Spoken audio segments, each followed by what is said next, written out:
मित्रों नमस्कार।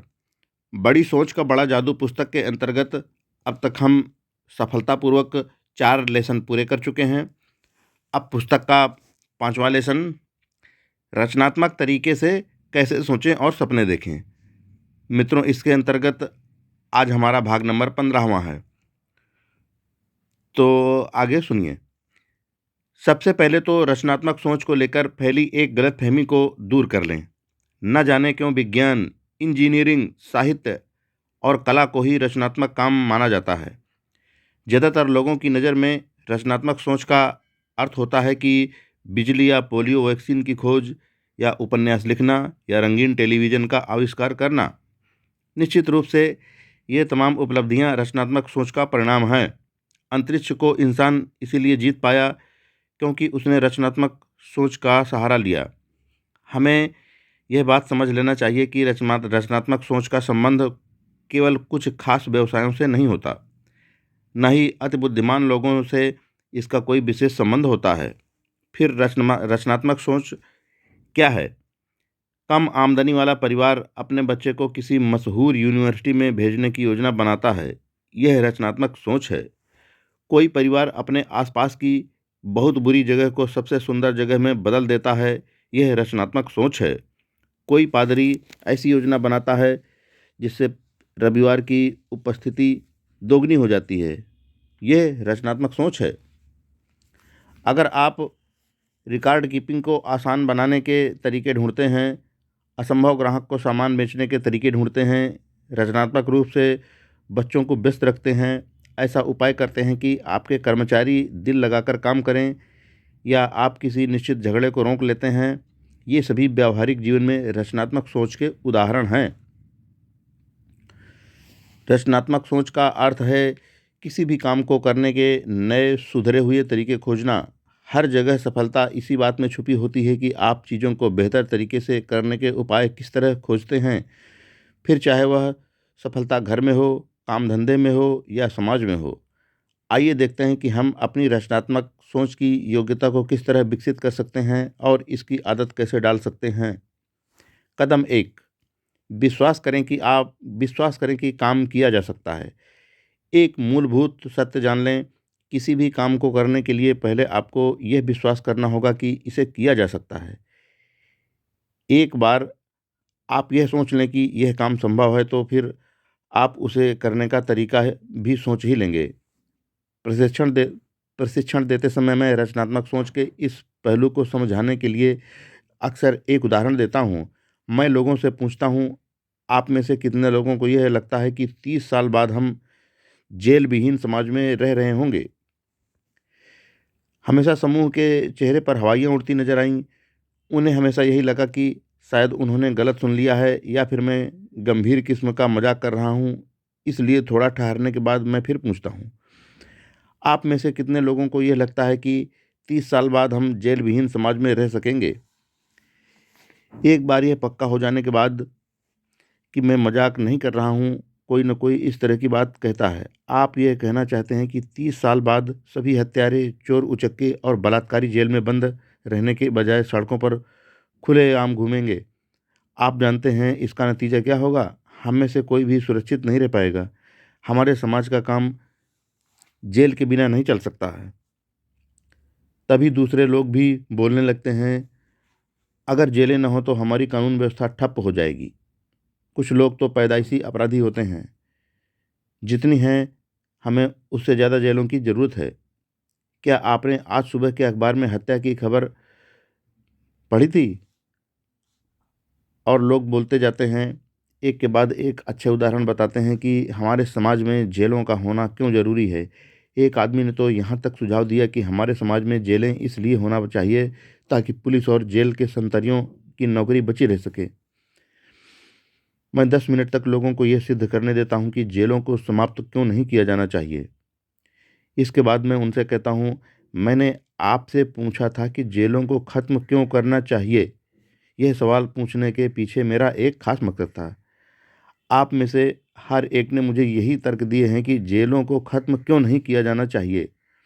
अब आप मेहरबानी करके मुझ पर एक एहसान करें। आप कुछ मिनट तक अपने दिमाग पर जोर डालकर यह यकीन कर लें कि हम जेलों को खत्म कर सकते हैं। प्रयोग में दिलचस्पी लेते हुए लोग कहते हैं, ठीक है, सिर्फ मज़े के लिए, सिर्फ प्रयोग के लिए ऐसा करने में हमें कोई दिक्कत नहीं हो सकती। फिर मैं पूछता हूँ, अब हम ये मान लेते हैं कि हम जेलों को ख़त्म करना चाहते हैं, परंतु हम किस तरह से शुरुआत करेंगे? पहले तो सुझाव धीमे-धीमे आते हैं। कोई थोड़ा झिझकते हुए कहता है, अगर ज़्यादा युवा केंद्र स्थापित किए जाएँ तो अपराधों को कम किया जा सकता है। थोड़ी ही देर में पूरा समूह जो 10 मिनट पहले तक इस विचार के पूरी तरह खिलाफ था, अब सच्चे उत्साह से काम में जुट जाता है। अपराध कम करने के लिए हमें गरीबी दूर करने के उपाय सोचना होगा। ज़्यादातर अपराध गरीबी के कारण होते हैं। अनुसंधान के जरिए अपराध करने से पहले ही संभावित अपराधी का पता लगाया जाना चाहिए। कुछ तरह के अपराधियों के इलाज के लिए मेडिकल ऑपरेशन किए जाने चाहिए। कानून के रखवालों को सुधार के रचनात्मक तरीके सिखाने चाहिए। ये उन 78 विचारों में से कुछ हैं जो मुझे सुनने को मिले। मेरा प्रयोग यह था कि किस तरह जेल विहीन समाज का निर्माण किया जा सकता है, और अपने प्रयोग से मैं यही साबित करना चाहता था कि जब आप विश्वास करते हैं तो आपका दिमाग तरीके ढूंढ ही लेता है। इस प्रयोग का सिर्फ एक संदेश है, जब आप यह विश्वास करते हैं कि कोई काम असंभव है तो आपका दिमाग आपके सामने यह सिद्ध कर देता है कि यह क्यों असंभव है। परंतु जब आप विश्वास करते हैं, सचमुच विश्वास करते हैं कि कोई काम किया जा सकता है, तो आपका दिमाग आपके लिए काम में जुट जाता है और तरीके ढूंढने में आपकी मदद करता है। यह विश्वास कि कोई काम किया जा सकता है रचनात्मक समाधानों का रास्ता खोज लेता है। यह विश्वास कि कोई काम नहीं किया जा सकता असफल आदमियों का सोच है। यह बात सारी परिस्थितियों पर लागू होती है, चाहे वे परिस्थितियां छोटी हों या बड़ी। जिन राजनीतिक नेताओं को यह विश्वास नहीं होता कि स्थायी विश्व शांति संभव है, वे शांति स्थापित करने में असफल हो जाएंगे, क्योंकि उनके दिमाग शांति स्थापित करने के रचनात्मक उपाय नहीं ढूंढ पाएंगे। जिन अर्थशास्त्रियों का विश्वास है कि बिजनेस में मंदी अपरिहार्य है, वे बिजनेस चक्र को हराने के रचनात्मक तरीके कभी विकसित नहीं कर पाएंगे। इसी तरीके से अगर आपको विश्वास हो तो आप किसी भी व्यक्ति को पसंद करने के तरीके खोज सकते हैं। अगर आपको विश्वास हो तो आप अपनी व्यक्तिगत समस्याओं का हल ढूंढ सकते हैं। अगर आपको विश्वास हो तो आप नए अपने घर को खरीदने का तरीका खोज सकते हैं। विश्वास रचनात्मक शक्तियों को मुक्त करता है, अविश्वास इन पर ब्रेक लगा देता है। विश्वास करें और आप सोचना शुरू कर देंगे रचनात्मक रूप से। अगर आप उसके काम में रुकावट न डालें तो आपका दिमाग काम करने के उपाय खोज लेगा। 2 साल पहले एक युवक ने मुझसे एक अच्छी सी नौकरी खोजने में मदद मांगी। वह किसी मेल ऑर्डर कंपनी के क्रेडिट विभाग में क्लर्क था और उसे लग रहा था कि वहाँ पर उसका भविष्य उज्जवल नहीं है। उसने उसके पिछले रिकॉर्ड के बारे में बात की और यह चर्चा की कि वह क्या करना चाहता था। उसके बारे में कुछ जानने के बाद मैंने कहा, मैं आपकी प्रशंसा करता हूँ कि आप बेहतर नौकरी की सीढ़ी पर ऊपर की तरफ चढ़ना चाहते हैं, परंतु आजकल ऐसी नौकरी हासिल करने के लिए कॉलेज की डिग्री होना ज़रूरी है। आपने अभी बताया है कि आपने 3 सेमेस्टर पूरे कर लिए हैं। मैं आपको यही सलाह दूंगा कि आप अपनी कॉलेज की शिक्षा पूरी कर लें। आप 2 सालों में ऐसा कर सकते हैं। फिर मैं आपको यकीन दिलाता हूं कि आपको आपकी मनचाही नौकरी मिल जाएगी और उसी कंपनी में मिल जाएगी जिसमें आप चाहते हैं। मैं जानता हूं, उसने जवाब दिया, कि कॉलेज की शिक्षा ज़रूरी है, परंतु मेरे लिए कॉलेज की पढ़ाई को पूरी करना असंभव है। असंभव क्यों, मैंने पूछा। एक कारण तो यह है कि उसने बताया कि मैं 24 साल का हूँ। इसके अलावा मेरी पत्नी को 2 महीने से दूसरा बच्चा होने वाला है। हमारा खर्च अभी भी जैसे तैसे चल रहा है। मुझे नौकरी तो करनी ही पड़ेगी और इसलिए मेरे पास पढ़ने के लिए समय नहीं बचेगा। ये असंभव है, बिल्कुल असंभव है। इस युवक ने खुद को विश्वास दिला दिया था कि कॉलेज की पढ़ाई पूरी करना उसके लिए असंभव था।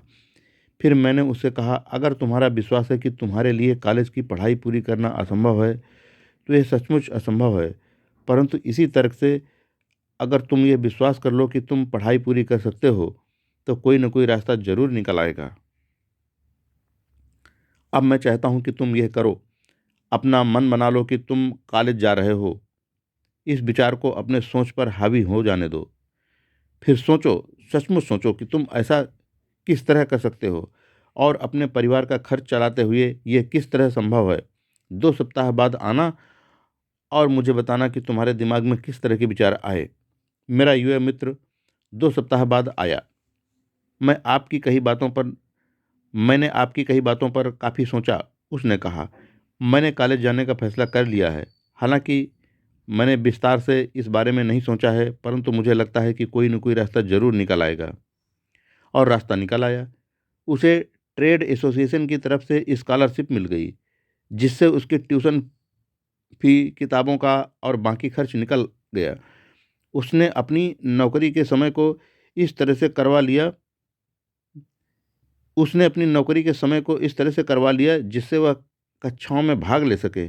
उसके उत्साह को देखकर और बेहतर जिंदगी की संभावना को देखकर उसकी पत्नी ने भी उसका पूरा साथ दिया। उन दोनों ने मिलकर अपने पैसों और समय का बजट सफलतापूर्वक बना लिया। पिछले महीने उसे उसकी डिग्री मिल गई और अब वह एक बड़े कॉरपोरेशन में मैनेजमेंट ट्रेनी के रूप में काम कर रहा है। विश्वास करें कि यह हो सकता है।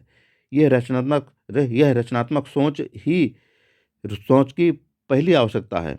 यहाँ 2 सुझाव दिए जा रहे हैं जिनकी मदद से आप अपना आत्मविश्वास बढ़ा सकते हैं और अपने रचनात्मक सोच की शक्ति को विकसित कर सकते हैं। नंबर 1, अपने शब्दकोश से असंभव शब्द को बाहर निकाल फेंकें। इस शब्द को कभी अपने दिमाग में या जुबान पर ना लाएं। असंभव असफलता का शब्द है।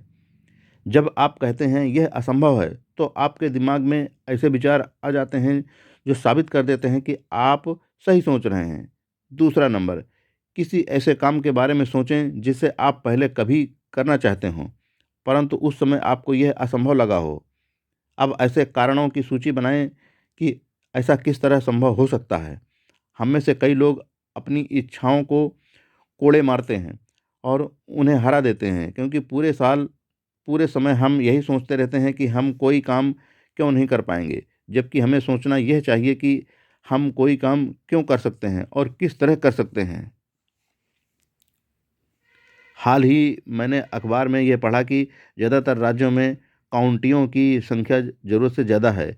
लेख में संकेत दिया गया था कि ज़्यादातर काउंटियों की सीमाएं सदियों पुरानी हैं, उस जमाने की हैं जब वाहन नहीं थे और जब यात्रा घोड़े और बग्घी से हुआ करती थी। परंतु आजकल काफ़ी तेज़ वाहन चलने लगे हैं और सड़कें भी अच्छी हैं, इसलिए अब यह उचित है कि 3 या 4 काउंटियों को मिलाकर एक काउंटी बना दी जाए। इससे बहुत सी परेशानियां कम हो जाएंगी और जनता पर टैक्स का बोझ भी कम हो जाएगा। लेखक ने कहा कि उसके विचार से उसके दिमाग में एक शानदार विचार आया है, इसलिए उसने 30 लोगों से इंटरव्यू लिया और इस बारे में उनकी प्रतिक्रिया जाननी चाहिए। परिणाम, उनमें से एक आदमी ने भी यह नहीं कहा कि विचार में दम था। हालांकि यह बात तो तय थी कि ऐसा होने पर उन्हें कम कीमत पर बेहतर स्थानीय सरकार मिल जाती। यह पारंपरिक सोच का उदाहरण है। पारंपरिक तरीके से सोचने वाले आदमी के दिमाग को लकवा मार गया है। वह तर्क देता है, ऐसा सदियों से होता आ रहा है, इसलिए यह अच्छा ही होगा और इसे ऐसे ही बने रहने देना चाहिए। बदलने का जोखिम क्यों उठाया जाए। औसत लोग हमेशा प्रगति से चिढ़ते हैं। कई लोगों ने तो मोटर गाड़ी का विरोध इस आधार पर किया था कि प्रकृति ने इंसान को पैदल चलने या घोड़े की सवारी करने के लिए बनाया था। कई लोगों को हवाई जहाज का विचार इसलिए पसंद नहीं आया था क्योंकि इंसान को पक्षियों के लिए आरक्षित क्षेत्र में दखल देने का कोई अधिकार नहीं था। बहुत से यथास्थितिवादी यह भी मानते हैं कि अब भी मानते हैं कि इंसान की जगह अंतरिक्ष में नहीं है। एक चोटी के मिसाइल विशेषज्ञ ने हाल ही में इस तरह की सोच का जवाब दिया। डॉक्टर वान ब्रान का कहना है, मनुष्य की जगह वही है जहां मनुष्य जाना चाहता है। मित्रों, आज हम अपना भाग नंबर 15 यहीं पर पूरा करते हैं। जय हिंद फ्रेंड्स।